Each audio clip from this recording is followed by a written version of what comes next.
تست تست تست تست. تمام، سجل. تمام. السلام عليكم. ازيكم يا شباب؟ يا رب تكونوا بخير، يا رب تكونوا بصحة كويسة. طبعا انا عودتك ان الكادر ده كادر البؤس بتاعي، بس لا، المرة دي الموضوع مختلف شوية. آه الفترة دي بس في شوية محتاج بس ان انا اقعد اريح ظهري شوية بس الأول. تمام.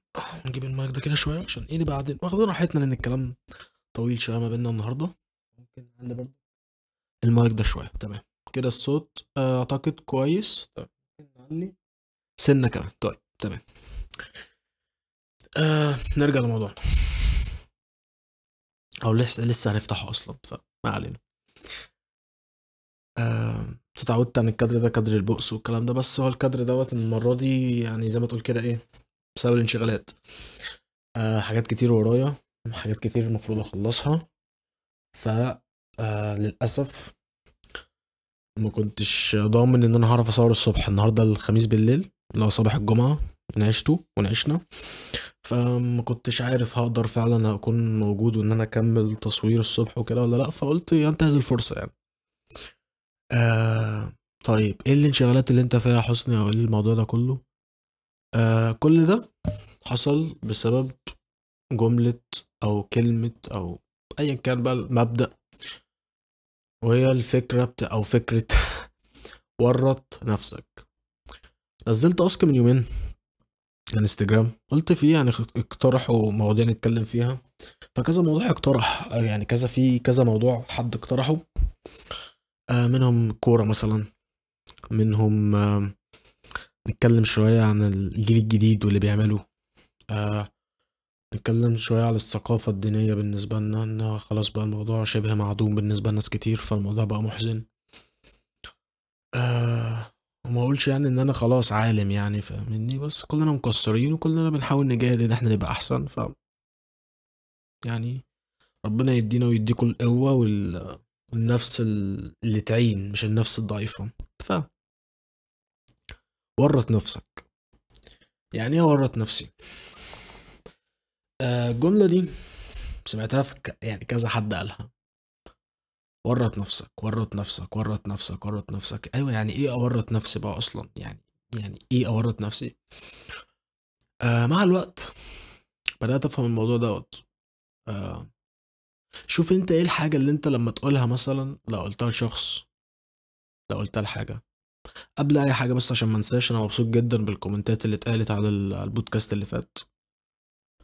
7 كومنتات، بس هما بالنسبة لي أكتر من، يعني أحلى لي من 7 مليون كومنت حرفيا.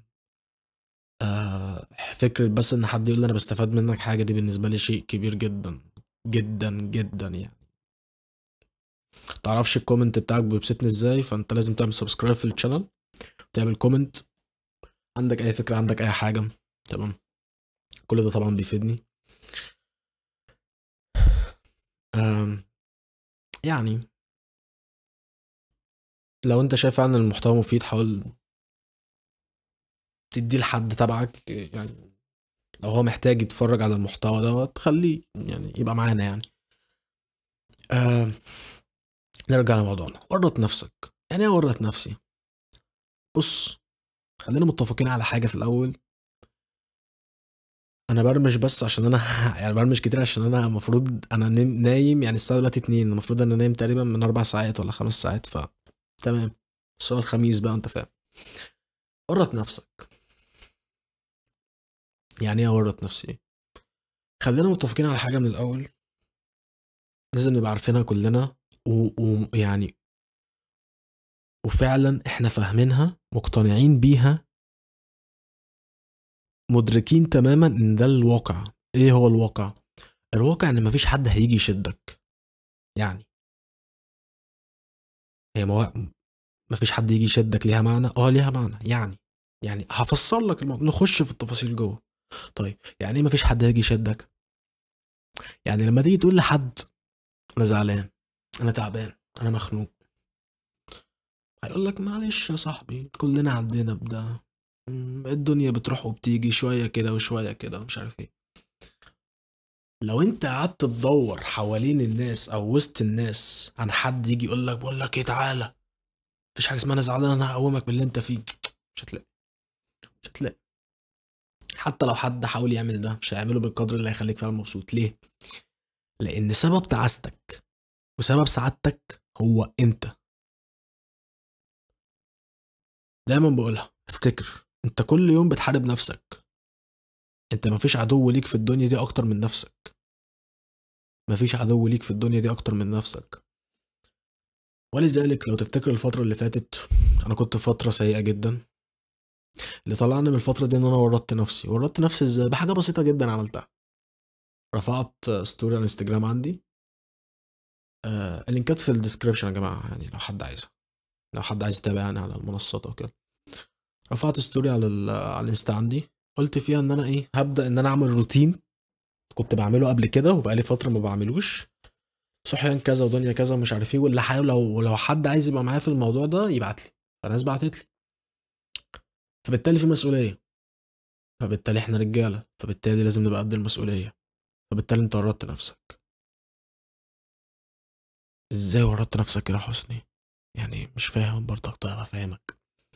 ورطت نفسي بمعنى انا ما ينفعش دلوقتي في مثلا واحد ولا اتنين شافوني ان انا بعمل حاجة كويسة فعايزين يعملوها زيي، واجي اقول لهم لا انا مش قادر، انا تعبان.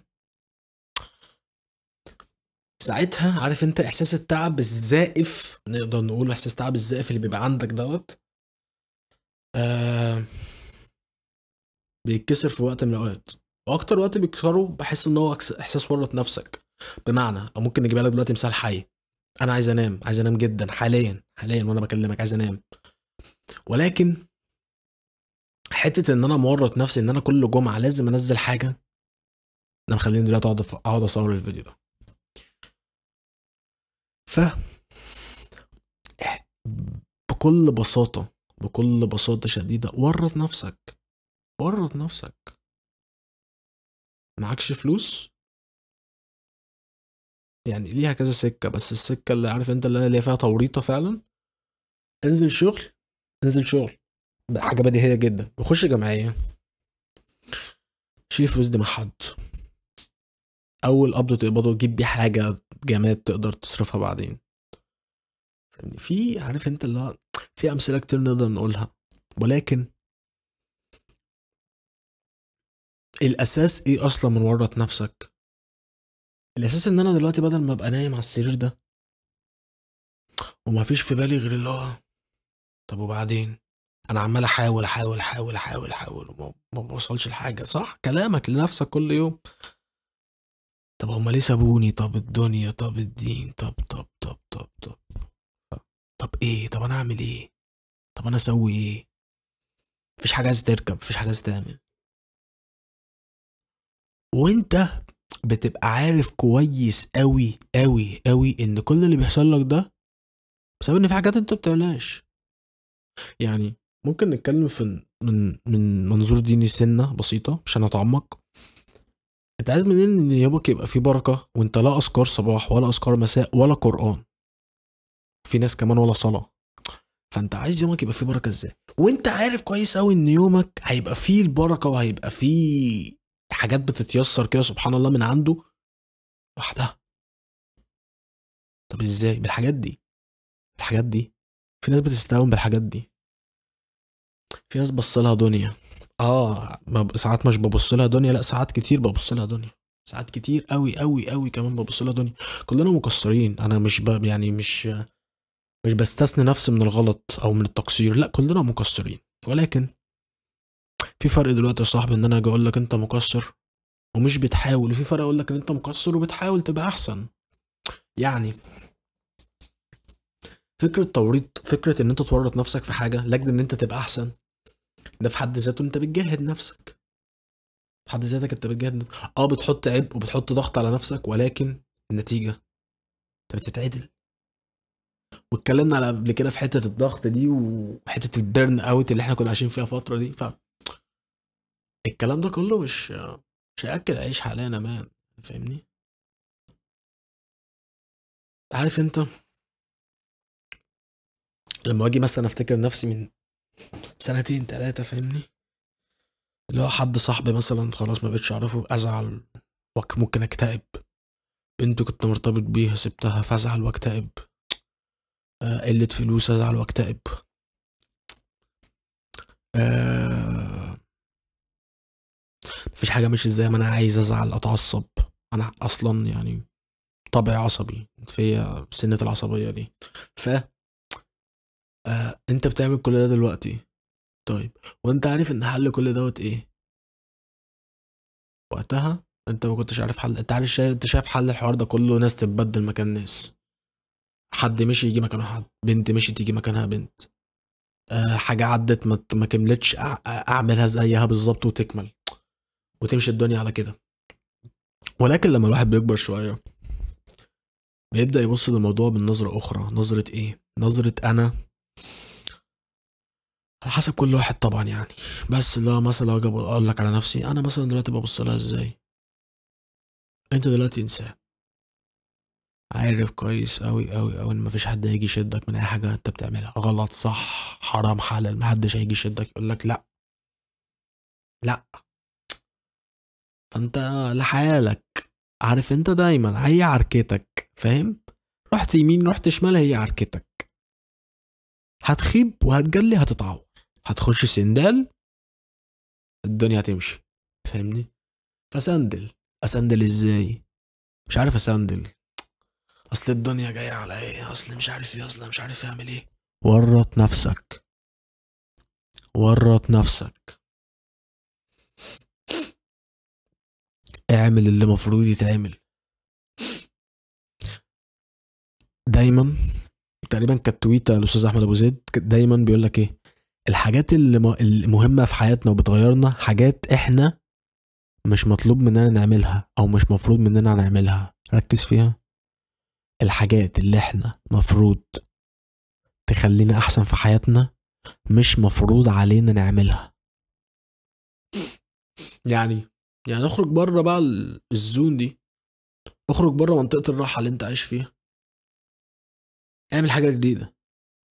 طب اعمل ايه؟ اتعلم حاجة جديدة. انت شغال طور نفسك في مجالك، اعرف ناس جديدة، ابني علاقات في مجالك، اتعلم مجال تاني لو عندك وقت. يعني بص، يومك لو هنيجي نمشي يومك صح، يومك المفروض يعني يوم البني ادم يمشي ازاي؟ شغل، مش هنقول شغل، حاجة بتضمن له دخل يومي او شهري، بس يعني فاهم، حاجة شهرية بتتقسم على أيام، فبتضمن لك أكل وشرب ومعيشة كويسة. تمام، ده أول نقطة. طيب تاني نقطة، صحة. فنتكلم مثلا في رياضة، في عدم الميل يمين ولا شمال لأي عادة وحشة، فاهمني؟ سجاير بقى أيا كان، مخدرات أو أيا كان. طيب دي تاني حاجة، صحتك. وأول حاجة كانت دخلك. طيب تالت حاجة دينك، يعني المفروض تبقى أول حاجة أصلا دينك. دينك، صلاتك، قرآنك، أذكارك. طيب رابع حاجة بر أهلك، أبوك أمك أخواتك، تبرهم. تمام. طيب عندك 4 حاجات في يومك. بعد الأربع حاجات دول لما تحققهم عندك وقت تعمل حاجة تانية في يومك؟ يعني عندك وقت فاضي؟ ممكن نحط حاجة 5 يا عم وتعلم حاجة جديدة. يا عم طور نفسك في المجال اللي انت فيه. يا عم انت بقالك كام سنة في المجال اللي انت فيه ما عملتش حاجة. صباح الفل، ركز. طيب خلصت ال5 حاجات دول ولسه معاك وقت في يومك، عيش. انا اللي بقول لك اهو، عيش. لو انت عملت ال5 حاجات دول ولسه يومك في وقت، عيش. عيش يومك، عيش حياتك، وهتبقى عايش حياتك وانت حاسس ان انت مبسوط. يعني انا اقول لك على حاجه، النهارده الخميس، يوم الخميس انا بسهر وبخرج مع اصحابي شويه كل خميس، ما بخرجش كل يوم، كل يوم خميس بس اللي بخرج. فانا ببقى خارج وانا مبسوط، عكس الايام اللي كنت بخرج فيها ورا كل يوم ورا يوم ورا يوم ورا يوم، حبيبي ما جاني يوم، حبيبي ما جاني يوم. ف فهكذا، فاهمني؟ اللي هو حته ايه، آه انا عارف انها ممكن تكون حاجه تافهه او رخمه شويه ان انا اضحك على حاجه انا بقولها، بس انا دي طبيعتي يعني، فاهمني؟ حبني زي ما انا حبني. المهم، انا اجي دلوقتي كل يوم خميس بقى لما انزل احس فعلا ان انا عملت انجاز، ابص الاسبوع لا حققت حاجه، عملت حاجه، اتعلمت حاجات كتير، اتعلمت حاجات جديده، سندلت مع نفسي، وقعت نخيت في كام حاجة بس سندلت. اللي نخيت فيه ما أثرش على اللي بعمله. ودي خد بالك مهارة حلوة وشطارة ورزق من عند ربنا ونعمة كبيرة، ان انت لما تنخي في حاجة ولا تعمل حاجة غلط ما تأثرش على الحلو اللي انت بتعمله. ودايما افتكر حاجة مهمة جدا، الحاجة اللي انت بتعملها في وقتك الكويس هي الحاجة اللي هتشفع لك في وقتك الوحش. يعني انت لو في حياتك العادية وانت تمام وصحتك تمام وامورك تمام، بتعمل كويس او بتعمل حلو للناس للدنيا، ربنا شايف ان انت بتعمل حاجة كويسة. لما تقع في ابتلاء، لما تقع في ضيقة، لما تقع في كرب ايا كان، الحلو اللي انت عملته هيترد لك. يعني مثلا في ناس كتير قوي بتشتكي مثلا انها تتصدق بفلوس وتحس برضك انا معاش فلوس. اتقل يا حبيبي، انت عارف ربنا مخبي لك ايه؟ انت عارف بكره انت هتصحى اصلا ولا لا؟ انت عارف انت بكره هتصحى من النوم تلاقي اهلك لسه عايشين معاك ولا لا؟ انت مؤمن؟ يعني انت مؤمن؟ معلش بس الشاشات اللي فصلت دي. انت مؤمن ان انت هتصحى الصبح تلاقي ابوك وامك عايشين؟ مؤمن منين؟ قريت الغيب؟ يعني اطلعت على الغيب؟ لا. انت مأمن لحاجه ما امنتش لحاجه. طيب انت مأمن بقى ان ربنا مش معاك في ابتلاءات قدام؟ الصدقه اللي انت عملتها النهارده دي تترد لك وقتها، وانت وقتها تبقى محتاجه النهارده، تبقى محتاجه وقتها اكتر من النهارده. انت النهارده عايش شغال نايم واكل الحمد لله شبعان ونايم في سريرك متغطي ومتدفي في عز الشتاء. هيجي عليك وقت تاني الله اعلم اللي هينقصك في دول، الله اعلم اللي هينقصك في صحتك، الله اعلم اللي هينقصك في سترك. يعني ربنا يسترنا جميعا، ربنا يدينا الصحة جميعا. بس هيجي وقت فعلا اللي انت عملته كويس دلوقتي دلوقتي ده وقتها هتلاقيه وقت بقى الضيق والكرب. واسأل مجرب، اسأل مجرب. طيب يعني الحل ايه يا عم حسني؟ الحل يا عمنا يا صاحبي يا جميل، فاهمني يا راجل يا مظبوط. طو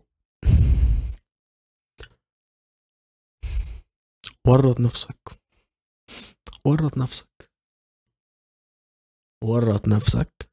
افهم الدنيا معاك ماشية ازاي. انا الدنيا ماشية معايا كده، طب انا لو عملت ايه هتتعدل معايا؟ بالعدل بالعادي. ما جاتش طب بالعافية. بص يا صاحبي، في مثل بحبه قوي قلته من فترة كده، طلع من دماغي كتبته ستوري: الدنيا ما بتسلك لناش، الدنيا ما بتسلكش لينا، لازم تغفلها. غفل الدنيا. غفل الدنيا ازاي؟ ورط نفسك، ورط نفسك. والله العظيم والله العظيم والله العظيم ده حل، وحل مثالي. ورط نفسك، ورط نفسك. طب ورطت نفسك ما عملتش، حاول. عارف انت اللي هو بيروح ايه يقول لك عشان التزم في الجيم هروح اشترك 6 شهور وما يروحش. المشكله مش في الفلوس، المشكله فيه هو، المشكله مش في الفلوس. الفلوس ملهاش اي اهميه لو الانسان ما عندوش اراده تجاه الحاجه. الفلوس ملهاش اي اهميه لو انسان ما عندوش اراده تجاه الحاجه. لازم نفهم دي يا جماعه. يا جماعه احنا بشر بنضعف، ساعات ربنا بيقوينا لاشياء معينه، ساعات ربنا بيقوينا في ابتلاءات، ساعات ربنا بيوقينا يعني بيقوينا في مصايب. عافانا الله عافاكم ويرحمنا برحمته. احنا مش ملايكة، احنا مش معصومين من الغلط. ما تحطش نفسك تقول بص انا غلطت وانا عمال احاول برضه غلطت تاني، شكلي ايه؟ شكلي ايه؟ شكلي ايه قدام الناس؟ شكلي ايه قدام ربنا؟ طب ما تعمل الصح، كمل واعمل الصح عشان تبقى شكلك قدام ربنا حلو. انت ليه يعني انت ليه عايز تفضل قاعد في دور الضحيه؟ على فكره انا كنت بعيش دور الضحيه ده جامد قوي، جامد قوي. كنت بعيش دور الضحيه ده جامد قوي قوي. بس فادني بايه؟ يا ريته كان فادني بحاجه. كان زماني في سنين من عمري ضاعت وانا عايش دور الضحيه. مش هتفيدك بحاجه، مش هيفيدك بحاجه دور الضحيه. دور الضحيه مش هيفيدك بحاجه. اطلع بره نفسك وبص كده وانت عامل دور الضحيه. ده الشكل اللي انت بتتمناه لنفسك؟ ده الشكل اللي انت بتتمناه ان حد يشوفك بيه؟ ما اعتقدش. ولو اتمنيت ده لنفسك فانت حياتك، حياتك وانت اللي حابب ده،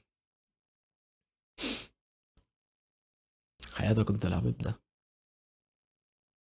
ورط نفسك، ابعد عنك الناس الوحشة.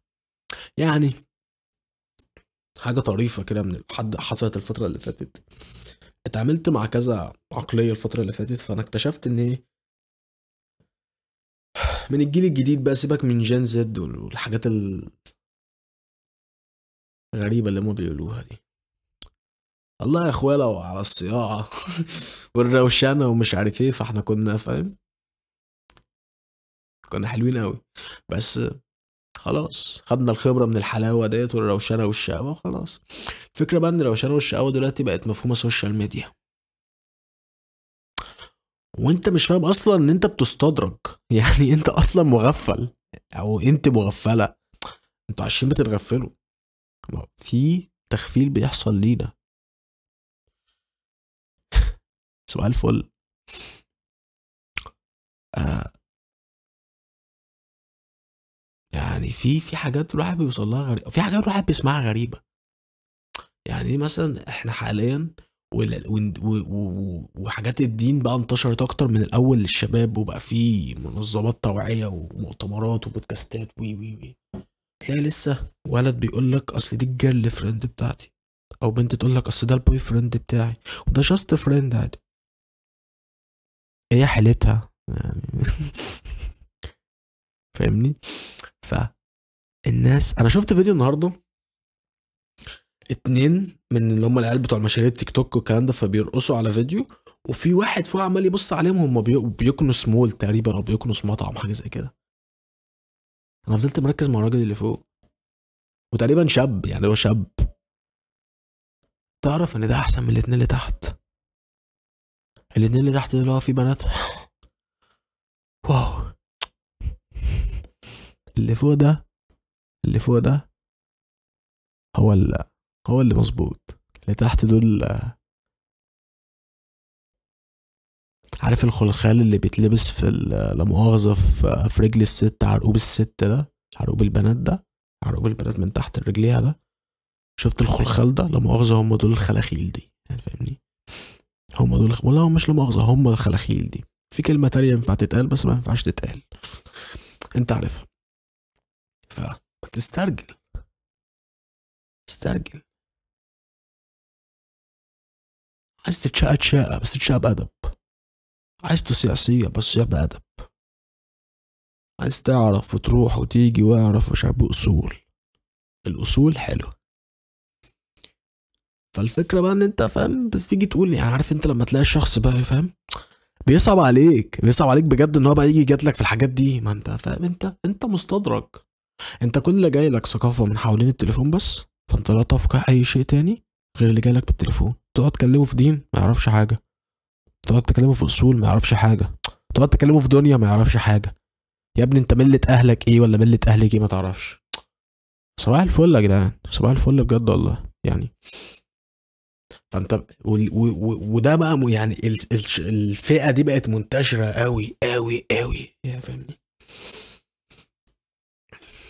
فانا عايزك بقى تفكك من كل ده، فكك من كل ده، على نفسك. ركز على نفسك، ركز على نفسك يا صاحبي. مفيش حد هيجي يشدك لما تقع، والله العظيم ما حد هيجي يشدك لما تقع. هتشد نفسك، هتسترجل وهتستقوى وتقوم لحالك. قوم، خدت وقتك يا اخويا في الزعل، قوم. قوم، الدنيا بتجري والوقت بيجري بينا. الدنيا بتجري والوقت بيجري بينا. انا مش عارف السنه دي خلصت في ايه اصلا، 2024 دي والله العظيم ما عارف خلصت في ايه. الوقت بيجري بينا. بس اقول لك على اساس، على قد ما انا مش عارف هي خلصت في ايه، على قد ما اتعلمت في حاجات كتير قوي. حاجات، مهارات، علم، ثقافات، مواقف في الحياه علمتني. خد بالك، الدنيا يعني دوام الحلم المحال ده مثال حقيقي جدا جدا جدا. الدنيا مش دايما هتبقى كده، الدنيا شويه هتبقى كده، الدنيا هتبقى كده ساعات وشويه كده تاني، وشويه تنزل وشويه فوق وشويه تحت وشويه. مش هترسى، مش هترسى. لازم تعود نفسك من دلوقتي ان كل حاجه ليها اخر. لازم. انا عايز اعرف احنا وصلنا قد ايه. فعود نفسك يا صاحبي، عود نفسك، عود نفسك تورط نفسك. قادر تقوم كده ولا سندال راجل ذكر؟ قوم، قوم. انا بص، انا بقى فجأة كلمة يعني اسم الشانل اللي على القهوة دي مش مسمى فقط، لا يا عم، انا جاي اكلمك، احنا قاعدين على القهوة اصحاب عادي فاهم، بنشرب 2 شاي 50 ولا 2 قهوة سادة فاهم، والدنيا ماشية يا صاحبي. سندل يا صاحبي، سندل، سندل واسترجل يعني فاهم. لو انت من العيال الخلخال استندل يعني، استرجل كده وانشف شوية، انشف شوية، انشف شوية، عشان عليا النعمة لو فضلت على حالك دوت لا هتعرف تفتح بيت، ولا اللي بيعجبها الشخصيات دي هتعرف تفتح بيت، ولا اللي فاهمة ان الدنيا دي كده بس هتعرف تفتح بيت، ولا هتعرف تعيش، ولا تعرف. استرجلوا وفوقوا وانضفوا قبل ما الدنيا تاخدكوا غسلة نضيفة. هتاخدكوا غسلة مش هتعرفوا تقوموا منها يعني فاهم. هتتظبط، هتروح الشلاحات، وما أدراك ما الشلاحات بتاعت الدنيا. يلا.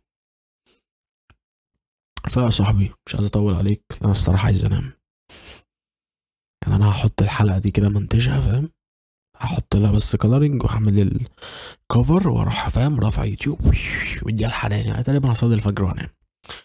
جمعة مباركة عليكم يا شباب، ويومكم يبقى جميل ويومكم يبقى لذيذ. حاول تعمل خير النهاردة، حاول تعمل خير.